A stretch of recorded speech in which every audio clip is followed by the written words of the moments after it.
Hello, welcome to another video. Today we aren't doing an episode review, we're having one of our little discussions, and we're going to be talking about the wilderness years. This was the period of time that, well, with the exception of you, Jonathan, for a little bit, that we really became Doctor Who fans. Yeah. Obviously you dipped in, Jonathan grew up with Sylvester McCoy, his last 3 years of Doctor Who, and then your fandom sort of grew from that in that period. So we're just going to talk about stuff like our experiences, and just sort of talk about what was good about this period of time, and hopefully if you were like us, you all might think, oh yes, I remember that. And also give people who are kind of so saturated with Doctor Who nowadays an idea of what it was like when it was to have nothing, pretty much nothing. But I mean, saying that, it's odd. I don't remember a time when Doctor Who wasn't like off the telly, especially in my house, because it was always on. It was either on UK Gold, or I had the videos out, or God, I don't know what else really. I mean, I was reading Doctor Who magazine at that point, I think, around the age of about 5 or 6. I think I started reading it, and I think that I didn't even start reading the books at that point. I was aware they were all there, and I was aware of Big Finish slowly started creeping into my knowledge and subconscious. But for me, I don't think Doctor Who was ever off the air for me, really. It was a weird time growing up. Yeah, I guess that's sort of... What do you think? You sort of smiled there. Yeah, it's funny. I don't really remember anything. Really? I remember Survival finishing. That story, and then we were led to believe that it was going to carry on. Was there any? At what point did you realise it's probably not going to come back? Well, I think in 1990 went past. In 1990, I think. Well, they said that they're not making any more. It was cancelled. I remember hearing it was cancelled, and obviously from then I thought, oh well, maybe in the future it'll come up again. I mean, I was only 7 or something at that point. So from then on, I suppose. I'm not sure how old I was when I got Death to the Daleks on video. That was my first... It was mine too. Was it? Yeah. That was my first episode I had. Story. I think probably followed by the Peter Cushing, the Daleks. Yes, same. Yeah, exactly. Yeah. It's very strange. Very similar, isn't it? Yeah, the Cushing films I used to watch all the time. They were either on like something like Channel 5 or something. They were, Channel 4. And then, and then... getting the video and always preferring Doctor Who and the Daleks to I was the same. I preferred the original I don't film. actually. I prefer the second. You prefer the second one, like my dad, Yeah. So I remember Death to the Daleks and the Cushing films, and then getting Revenge of the Cybermen. That was another one. That was my next one. It's weird. It's really weird. Gosh. I know. Yeah. That was my next one. And I suppose rewatching the same ones, and like you say, UK Gold was always good on a Sunday morning or Saturday morning. I used to watch a lot of John Pertwee stories, in particular on UK Gold, and I can only ever remember Day of the Daleks and the Sea Devils ever being on. I only ever saw one Tom Baker story that was ever on UK Gold, and it was Robot. That's the only one I ever remember seeing, and John Pertwee's even in that. So I think they must have just had a thing for... I never saw any 80s stories. Oh, because we used to take them all and catalogue them all, didn't we? I used to get up in the morning, 6... sometimes you look in the billings thing, and Radio Times, and see the what time they were on. 6 o'clock in the morning. Wow. You know, so I used to. I guess when it was something like a 6-part or a 7-part. Inferno, something like that. 7 parts. They usually do it as an omnibus. They don't. They usually like just glue them together. They do. That's right. I remember setting the alarm and rushing downstairs quietly. Put the video player on and taping it, but sometimes they put them on a bit earlier than they listed. Yeah. I used to get so cross that they used to do that. I used to be so irritated that I'd miss the first 10 minutes of. Oh, that was so frustrating. After a while, the videos were deleted because that's what happens. Mm. And you used to get like the American and Australian imports. I used to look on eBay and find the NTSC. So the American... that was through Galaxy 4. You used to go to Galaxy 4 website. Oh, that's right. Yeah, and they used to sell the NTSC and the Australian versions of the videos. So you've got video copies from and then when we got eBay, that was when you went back and went, right, well I can get all the UK ones because they've been selling. That's right. So you went back and you got all the original UK releases. It was the videos that just spearheaded the whole thing, wasn't it? Because I mean, they'd all tie into the Doctor Who magazine. They do a preview, a review of it, wouldn't they? Yeah, but they do now. They do it now with the DVDs.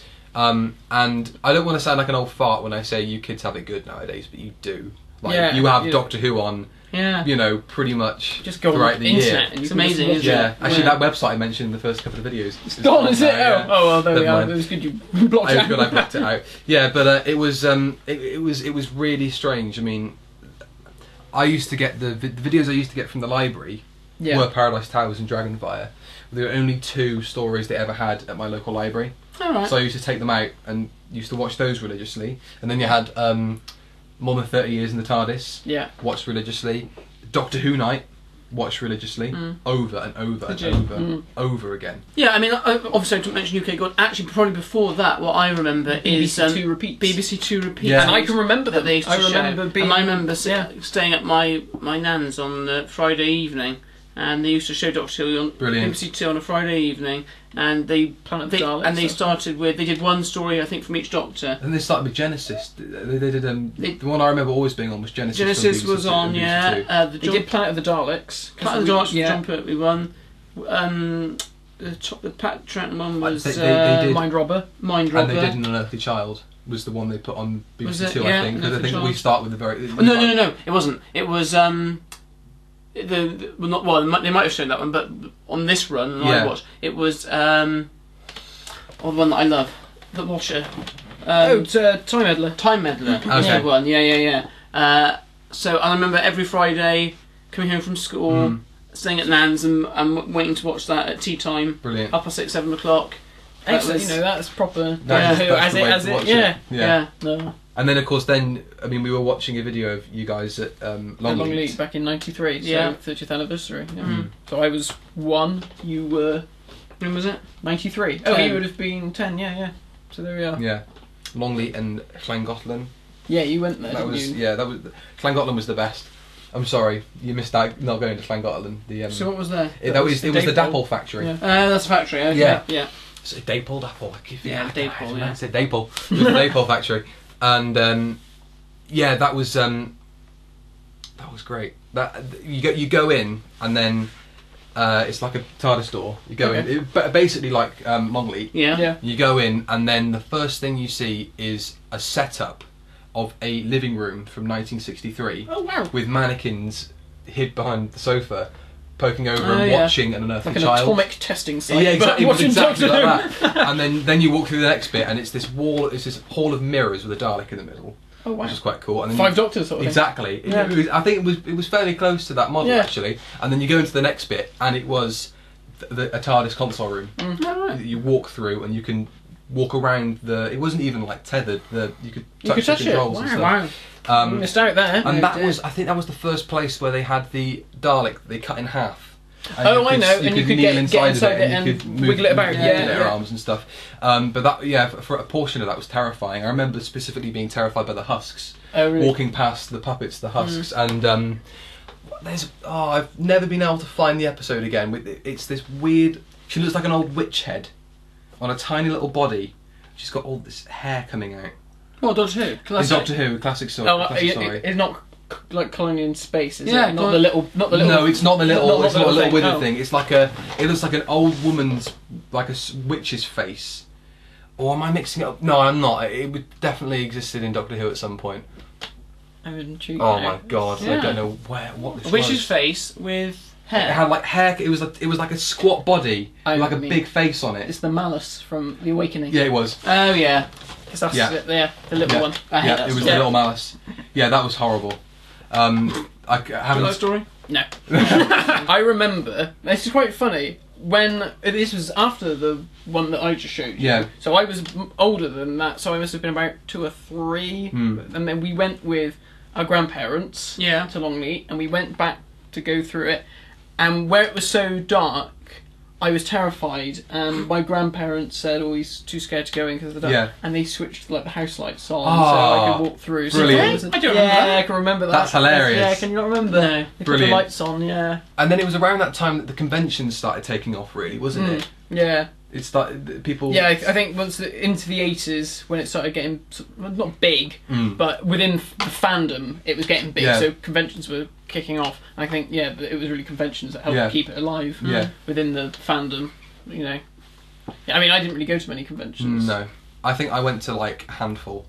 In fact, my mum found some pictures of me meeting Terry Malloy, actually, in Bristol. I saw it on Facebook. Yeah, was that him? Yeah, that was him, yeah. And that was... I went to another one in Breen.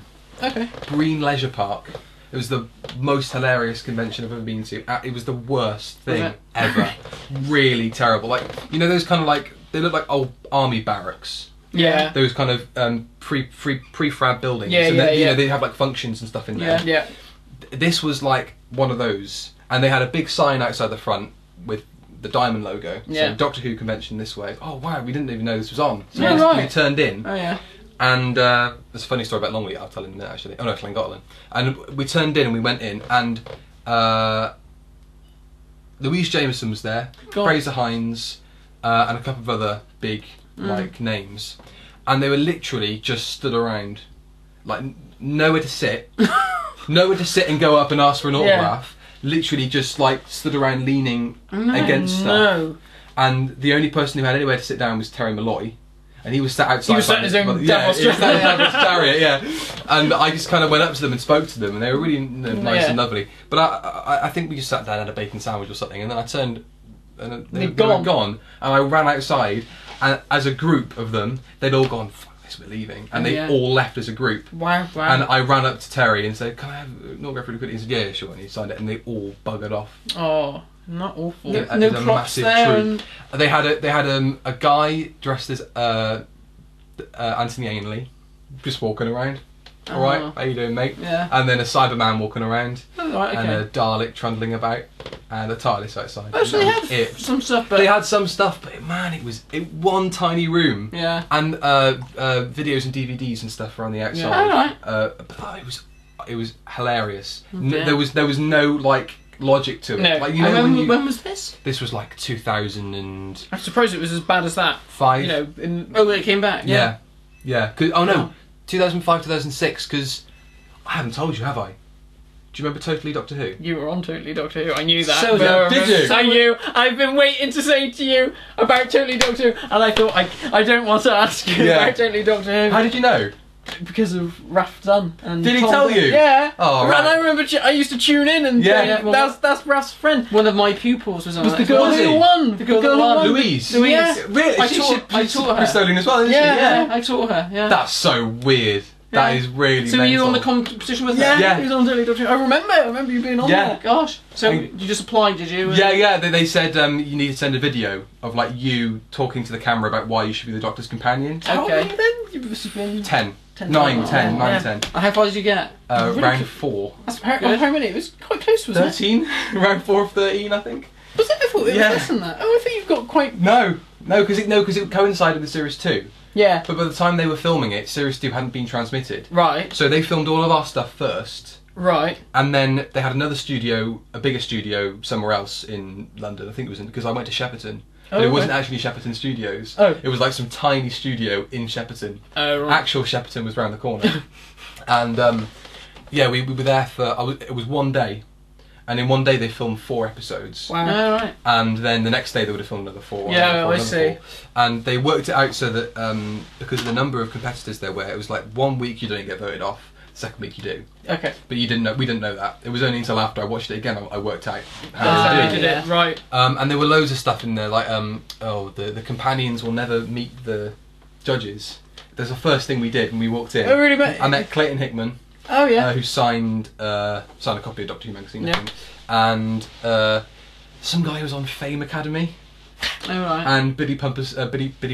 Jesus. Biddy Piper's stunt double. Equivalent. Oh, Jesus, no thank you. A stunt double? Yeah, stunt double. Yeah, she for some reason she was one of them. What do you know about Doctor Who? Yeah. You just come along to fucking run about. Yeah. But Clayton's there and he knows everything. You know, he's... Poor Clayton Hickman, he must have just thought, what am I doing here, sitting next to this So guy? what I've been asking you, how were you voted out? What did you... There was, the task I was doing, you had to have like, wooden... Yeah, that was it, I remember! Yeah. And it was like... Put them into something, wasn't they were like little components of a clockwork structure. Yeah. And it was like, you had to put that pole in there and there was like a little rotating disc and then another pole coming up and you put the TARDIS on top of one of the poles and a ping pong like Saturn thing on the other one and you turn the handle and the police box has got to revolve and so is the ping pong ball. Okay. And so they had a little diagram. I love the fact that all the graphics were set up on a PlayStation 2. Really? They had a little PlayStation 2 on the floor by a monitor and they were playing through like the clean end credits of Doctor Who and we had to stand in front of the projector and I thought I was going to get my face in the credits. It never happened. But they played it through there and then I had to put the thing together and I put it together perfectly well. But I think it's because I freaked out on a couple of the challenges before when we were like plunged into the dark and I thought something was going to come out at me. Oh, I see. And I had such high hopes about it before I went. Like I thought it was going to be like, do you remember Takeshi's Castle? Yeah. I thought it was going to be like that. Takeshi's Castle where you have to like, or like 50-50 or something. You have to do all the challenges and stuff. It was just a bare white room with nothing and I sort of just stood around answering questions. Gosh. See, I've never wanted to ask you because I thought if is it going to bring up all these terrible memories? Yeah. Of being voted off. It's behind me. How did you know he was on? Because Raphael and Tom Dunn told me, and they said, Billy's on Totally Doctor Who. And they were always telling me about this kid who lived up the road who had a police box in his back garden, and I went, no he doesn't. Shut up. And he was mad. It's really funny. Yeah, so he's a massive Doctor Who fan, always teasing me saying he's bigger than you. Yeah, and that was always the same thing, they always used to say the same to me. And I was like, no. No, of course he isn't. But then, of course, when he says he's got a TARDIS in his back garden, I kind of went, oh right, yeah, okay, fine. Maybe he is a bigger fan than me, that's fine. And, I mean... Yeah, I think we can safely say you've won that that bout. Yeah, but you won Totally Doctor Who. So. It's like 10 years in the running. You finally won. Totally Doctor Who, wow. Yeah. So you're with the star. Huh? You're with the star. Yeah. And then it's funny that and then my pupil actually won it. Yeah. Brilliant. Remember when she was doing it. So if you want an autograph you can send it my way. That's really funny. Yeah, I've always wanted to bring it up. Yeah. There's a dark period in my life, man. I've forgotten all about it. If you want to know about how to be a cosplayer, I know there's people on there who go around at all these conventions and say I'm this, that and the other and I'm marvellous and whatever. If you want to be a weird obsessive, you need to be like Jonathan Toffolo, sat down in the middle of the night with Battlefield on, playing it with the remote control, obviously VHS. Yeah. And they're playing it. Oh, let's slow this down. Now, look at that, Matt. Look at that.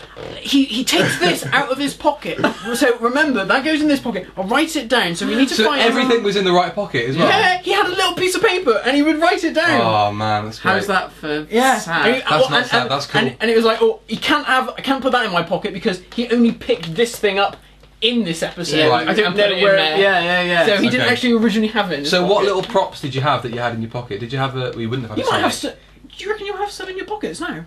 Over there? Yeah. Oh, I'm going to have a look. I've definitely got some at home. What is this turned into? This is fantastic. That's a season 16-17 scarf. Right.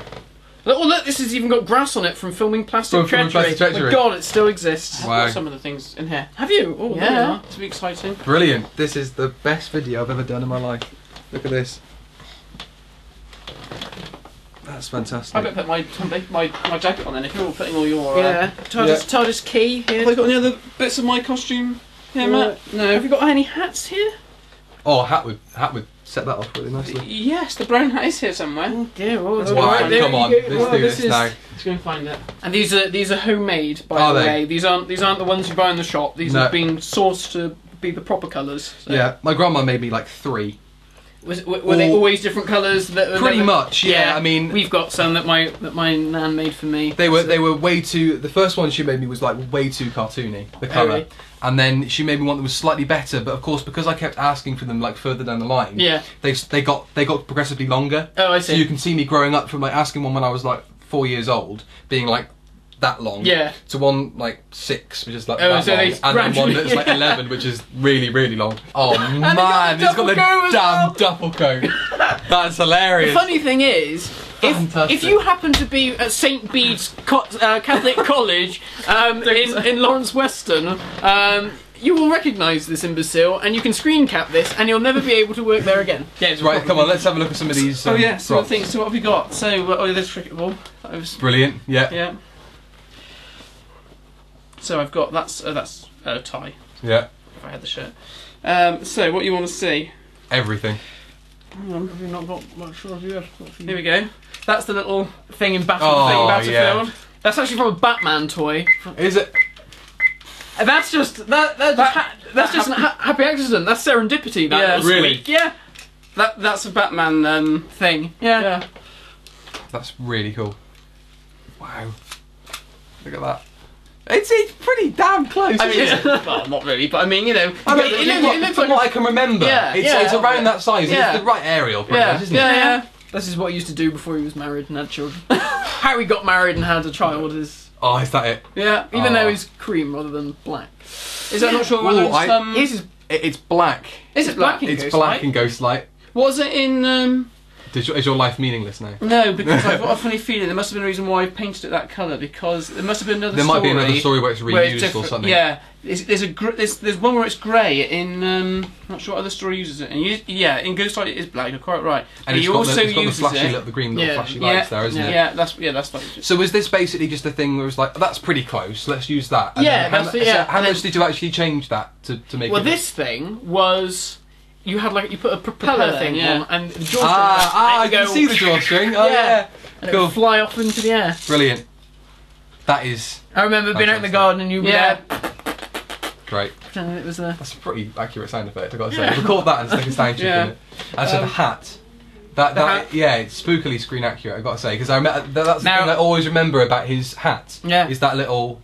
Be very careful. I will be very careful. So how accurate is that compared to the Seventh Doctor? Toy? Figure? Oh, the toys.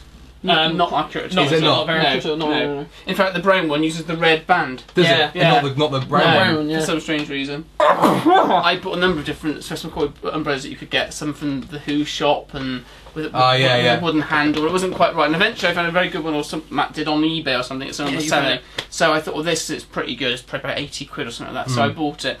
Really happy with it. But my umbrella always had.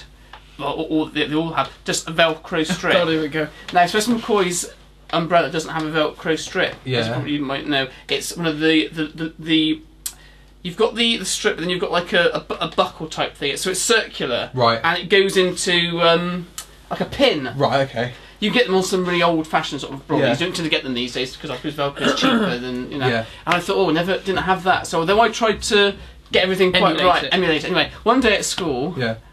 I was in the staff room and nobody was there, just by chance, and I was closing the door and I spotted one of the golf umbrellas that we have with our school logo on, and I thought I'd just quickly check this umbrella, and it had the buckle, so Brilliant. Nobody was there. Yeah. I got some scissors, I cut it off. Wow. And then I brought it home and Be careful. I know. It's on camera now. Told Matt, said, look, I've got this, I've got it, I took it from school. So Matt, psychopath. So I painted it. So when was this? How far? This isn't long ago. This is about a few years ago. 3-4 years ago. Oh, wow. Okay. And then coloured it in black. So I think it might have been blue. Navy, Blue.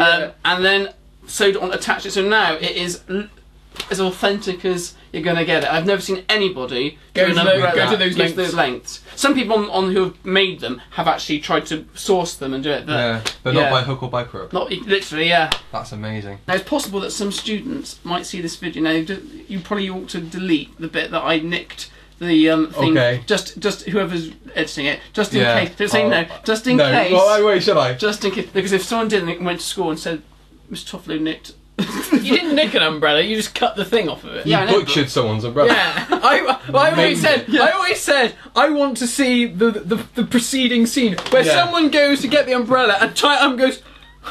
Yeah. What happened? And someone comes in the next day and says, "Who nicks that part of the umbrella? Who nicks that tiny part and not the whole thing?" Some bastard kids come in and shop. That's so funny.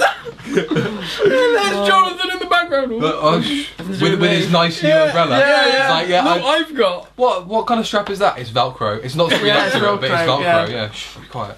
But we've not talked about Virgin novels. Who cares? We're wearing BBV or any of that. Screen accurate costumes. It doesn't matter. You really got into it with the merchandise with Daypol and stuff. Yeah, we did. Yeah. I mean, I bought loads. I had loads bought for me. I mean, obviously you've got that very strong memory of sitting down, seeing Doctor Who night in '99, and that cemented you as a Doctor Who fan. Yeah. Obviously, you have. Watching Timon Nirani and getting into it that way. Was that the first time you ever watched it? Well, this is funny. I think about this sometimes. I mean, Timon Nirani, I remember is the first proper story because I remember watching the Tech Trap and thinking how terrifying they were. So I was about 5 or 4 probably, and literally I was hiding behind the sofa. I know it's a cliche. Yeah. I actually did do that. Yeah. And I remember watching it each week and thinking, gosh, this is they were terrifying. Oh no. Sorry, I've got a terrible story to tell them, but it carry on. And but then I thought, well, I was born 83, so Davison was on in 83, wasn't he? Is that right? Yes. I don't know how, but obviously it must have been on. Yeah, just randomly. Yeah, and that was it. And I just remember Timon Nirani, and I'm watching all of them. I remember all the stories. Yeah. Whether I saw any of Colin Baker's, I don't know, very possibly. But I mean, I remember probably sitting down and watching that and being terrified of. My dad's got a very similar thing. Like he remembers John Pertwee, remembers all the John Pertwee stories, and thinks he can remember Troughton. Yeah, but I'm not sure. Clear. Yeah. So what was your story about the Tech Trap?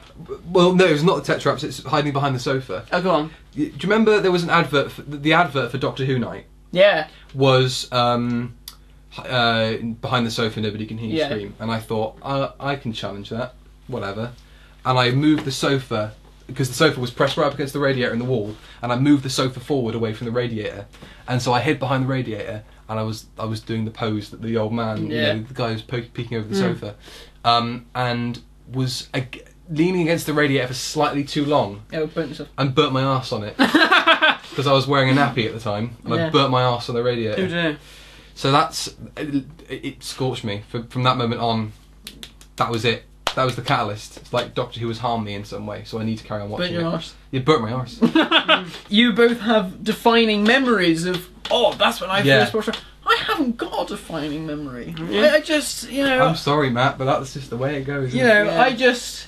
Grew up with it with me. I cannot remember a time in my life. But this is the catalyst for it. Well, that's a nice thing, isn't it? But it's like I've always had a Doctor Who's always been there for me. Yeah, exactly. That's quite nice. And I mean, you can even see it. I mean, I'm one in that video. But you can still see that I can sort of remember vaguely. I can remember being there and recognising these things, even at 1 year old. Sat in Bessie. And then on that same video, there's a thing when we're on holiday.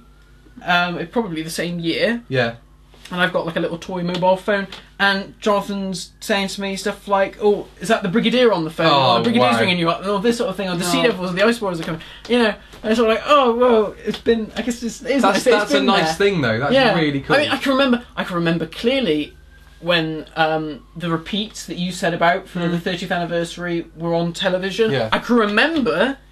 God, we haven't got them anymore. But I remember having the proper 3D glasses for Dimensions in Time. Wow. I remember. I can remember. I've got one memory of actually holding them, and then that's it. I don't know what happened to them. What did you think of the TV movie when it appeared, John? And I can remember. Well, remember it? Yeah, I remember. You and Mum had gone to Kingswood to WH Smith's and you had bought the TV movie on video. Did you not watch it on the broadcast? He probably did, but obviously I was 4, so I was probably in bed when it aired, because it aired sort of about 9 o'clock, I think. I don't know. I don't think I saw it broadcast. I think I watched it on the video. On video, I think. But the video came out. Did it? No, the day after. I think the video came out before, actually. Before, was it? I think there was a Balls Up. Wow. Yeah, I remember watching it with Dad on the sofa. Yeah. It was on I think it was like a Saturday lunchtime. Yeah, I can remember it. I remember being there, and I remember you walking through the living room door and saying, "We've got the TV movie." Yeah. I remember sitting down and watching it. The scenes in the hospital were way too real for a 4-year-old, and it freaked the hell out of me. Yeah. All the cutting him open, and when he pulls the thing out. Yeah. I watched it with Kat, and she said, "Wow, that's a bit much for Doctor Who." I watched it. It was at the end of Doctor Who night.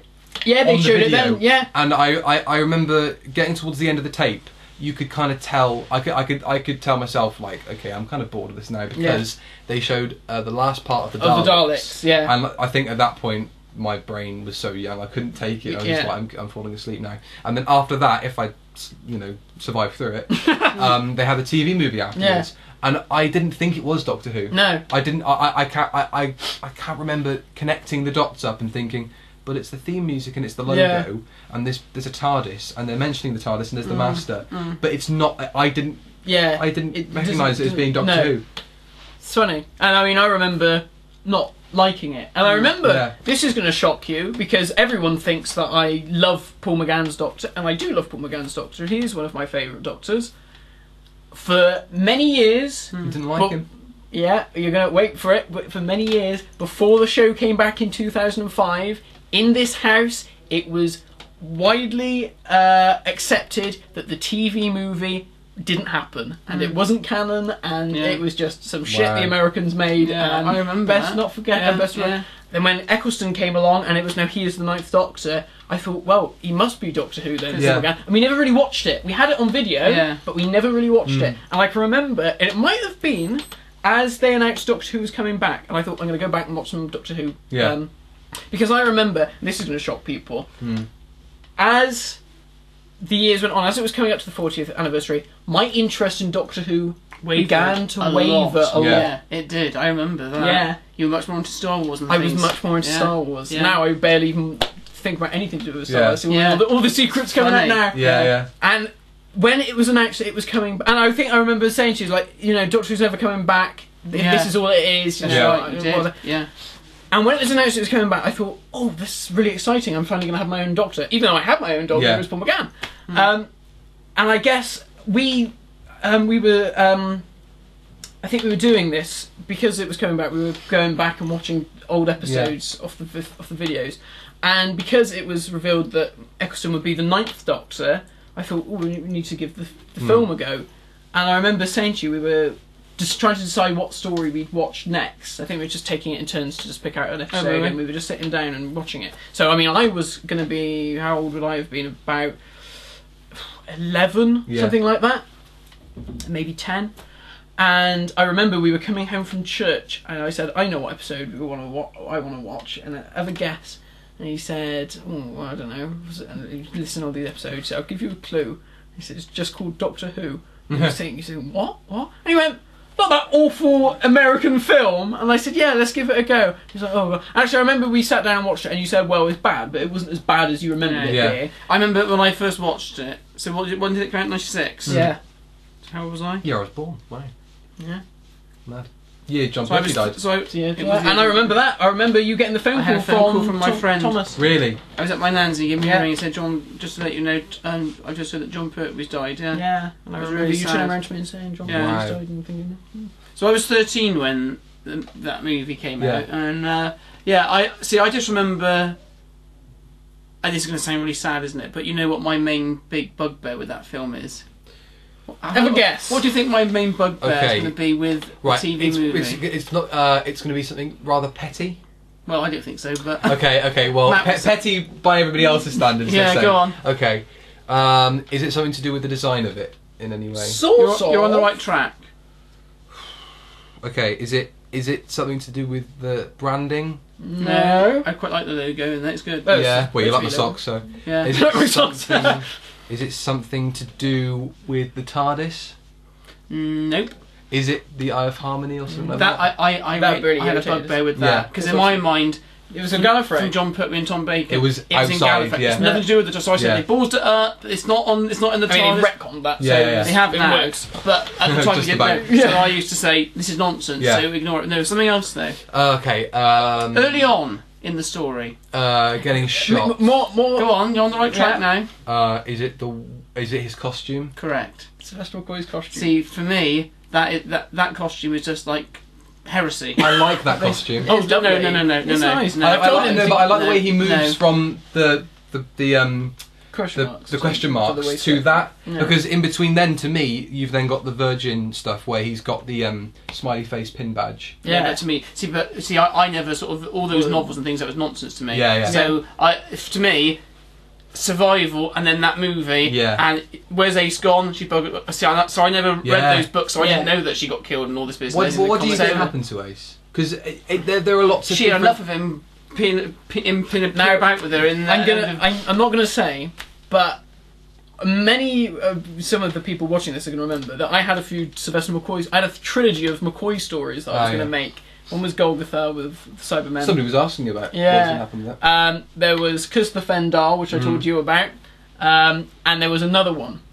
And the other one was set on Gallifrey, and it was to do with Ace, and it was going to be how Ace left. And I'm not going to say any more. I'll tell you in confidence later, but I won't keep it in the video because I don't want some bugger to steal it. So for me, the fact that he was, where's the brolly? It's not there. You know, these are all sad things. Isn't it like an umbrella stand? No, it's not. Isn't it? You didn't see it. No. I always thought you saw it at some point. No, you don't. Because he said he was going to bring it over, and the Americans said no. So he brought the hat. He brought the hat, and he brought his proper pocket watch. But for me, I thought, put it through there. No, this isn't right. He's not wearing the right outfit. And it was crap, but that was just how I. And even now, I still think that. If I go and back and watch that film, that isn't myself. It's just an imposter. It's someone else taking his place. And also, I didn't like the way he got killed. It is a bit undignified. Yeah, it is very undignified. He is a bit. I mean, maybe he's got to this point in his regeneration where he's so dim-witted that he doesn't even check the scanner before he goes out. You think that you see these really old, the original Hartnell stories, like, oh, we can't leave the TARDIS before we check the atmosphere and everything. He never do that. And he's like, I just go through the front door and been shot. I think I remember always kind of laughing, when he does that final little yell. When he's on the operating table, I always remember laughing at that. But then I watched it with my girlfriend, and because she'd seen a few Sylve episodes, I think by this point, and she got to know his character as kind of being. I don't think she's got to the Cartmel Master Plan turning up yet. But she's watched the jolly bumbling Seventh Doctor, and then when she saw the Seventh Doctor die and yell at that, we went really quiet, and it was a really unnerving silence in the room where we just thought, that's really sad. For a Doctor that was that happy and that was that outgoing, to have screamed his last breath like that is really quite depressing. I think the problem with it is too real a death. Definitely. John Pertwee's death, he dies in it's the very spider, sad, and it's very sad. But it's radiation poisoning, so that's that's radiation poisoning. Tom Baker falls off a radio telescope, but his bones don't shatter and he's still talking. So he's so you don't really get it. Peter Davison's just poisoned, whatever. Colin Baker falls off an exercise bike. Falls off an exercise bike thanks to extreme buffeting or whatever it is in the tumultuous buffeting. That's it. But to suddenly have the Doctor get shot, being operated on, and then die due to complications. With his surgery. It's like, what? Yeah, that is really depressing. I think we've had a lot of fun. A lot of fun doing this. This has been an enjoyable video. It's been great. We haven't really talked about what we thought we were, but who cares? Doesn't matter. Not important. No. Oh well, okay. Right. Well, there we go. Thank you very much for watching. We haven't decided what we're going to look at next. No, we haven't. No. What are we doing? Are we doing the Gunfighters? Are we doing the Gunfighters? Are we doing the Cushing films? Are we doing... Oh God, I don't know. Are we doing a new series episode?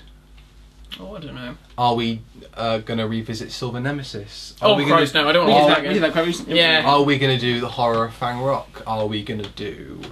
Leave that one for me.